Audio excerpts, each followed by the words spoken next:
Why on earth are Chinese police officers training traffic cops in Cambodia, riot police in the Solomon Islands, and the personal bodyguards of the President of the Central African Republic?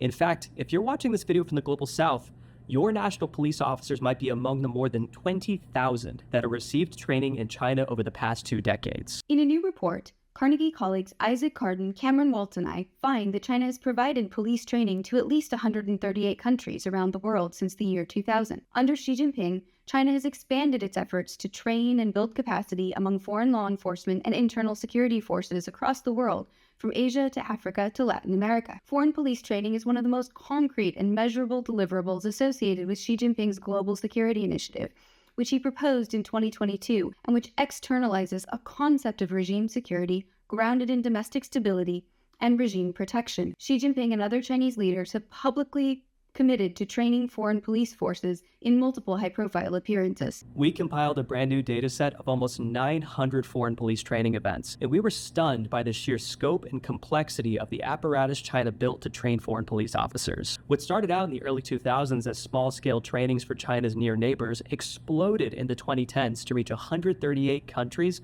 on every single continent. And even more striking was the sheer number of institutions China marshaled to carry out this training. We found over 50 organizations engaged in foreign police training, of which around 20 national and provincial police training academies and purpose-built foreign police training centers carried out the lion's share of foreign police training activities. And most importantly, in terms of content, we found that these trainings mixed relatively benign and apolitical trainings on criminal enforcement and law enforcement capacity building, with more controversial trainings relating to regime security and authoritarian repression, such as training the personal bodyguards of autocrats in Africa, or training a paramilitary force in Cuba that's since committed human rights abuses. Foreign police training gives China a say in the internal security organs and policing practices of countries around the world, shaping both global rule of law and the capacity for repression and state violence. Foreign police training is also a major pillar of Beijing's narrative about China's emergence as a new global security provider,